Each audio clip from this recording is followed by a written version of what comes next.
Après ce super cours de cuisine, on a été visiter des jardins de temple aux alentours, Enkoji et Kyoto Gosho.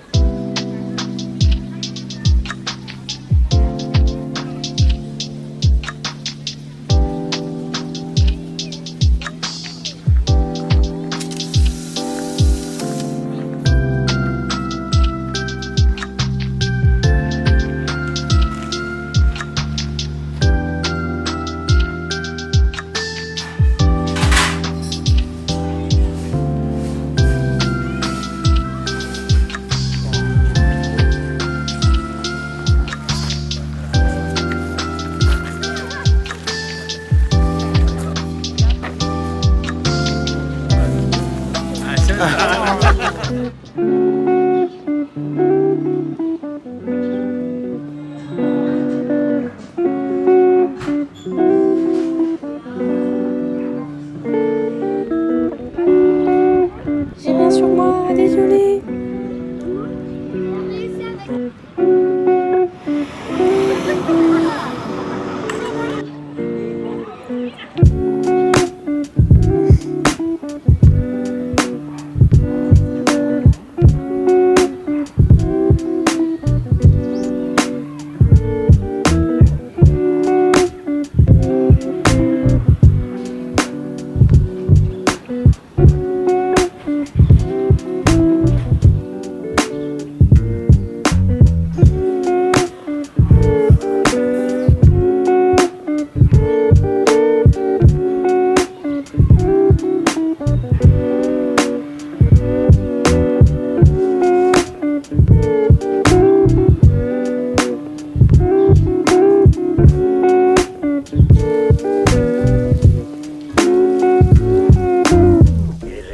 To draw wisdom from many different places.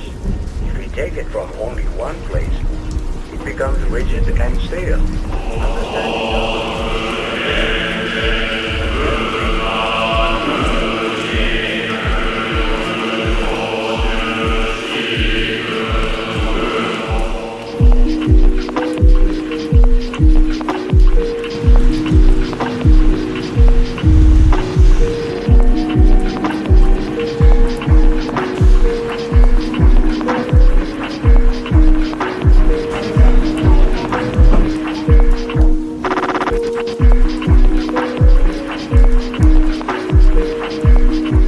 On est arrivé sous la pluie à Koyasan pour vivre l'expérience du Shukubo, dormir chez des moines bouddhistes. Mais avant de passer la nuit, on a décidé d'aller se balader dans la forêt la plus mystique qu'on ait pu voir, le cimetière de Koyasan, le plus grand du Japon.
Après toute l'effervescence d'Osaka, on a décidé d'aller un peu plus au calme sur la petite île de Shiraishijima.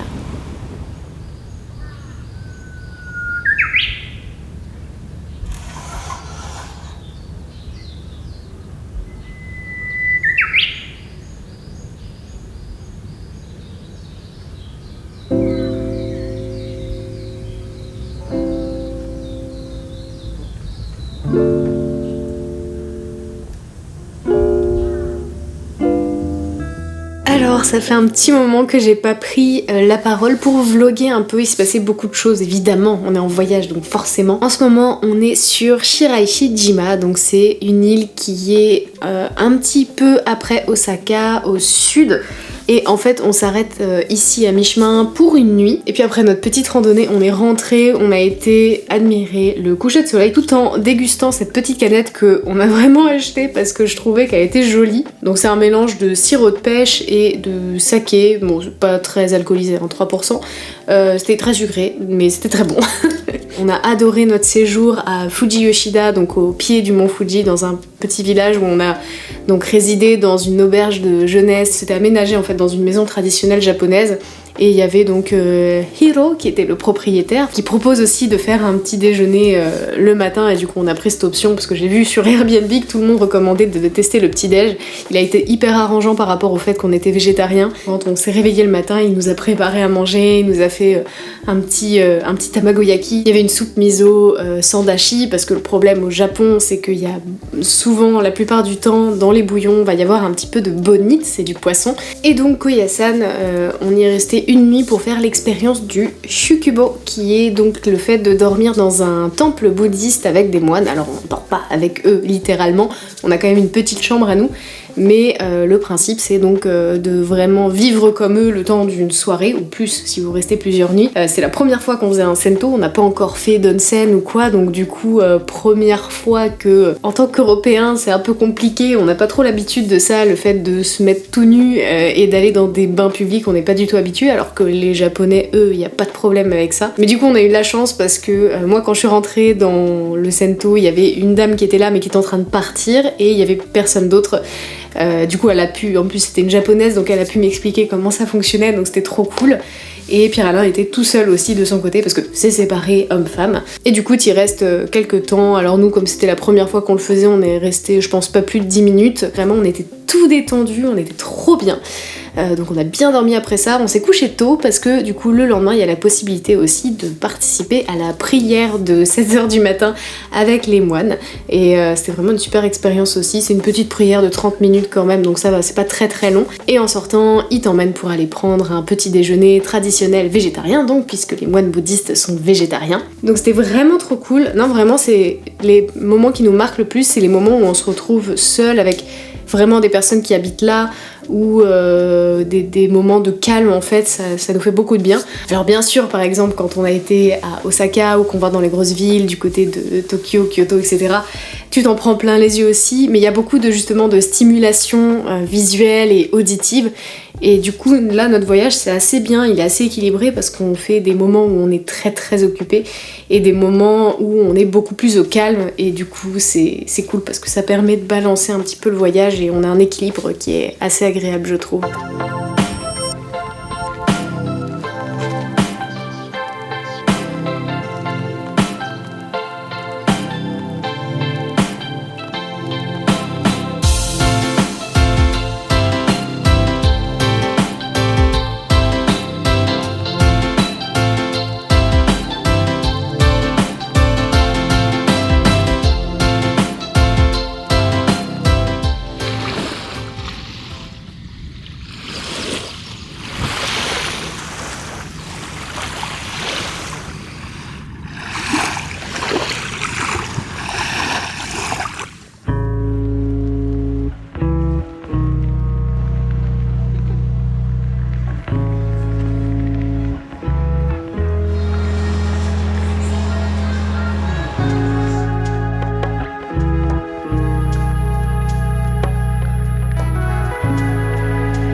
repart de Hiroshima pour aller à Toyoka. On a choisi cette ville parce que quand je regardais les endroits où il y avait des onsen assez cool et qui acceptaient les personnes tatouées, parce que je suis tatouée donc je ne peux pas aller dans tous les onsen au Japon, j'ai vu qu'il y en avait un qui était hyper cool là-bas. Du coup on a pris un hôtel dans ce coin-là et en fait il se trouve qu'il y a énormément d'onsen dans cette ville-là.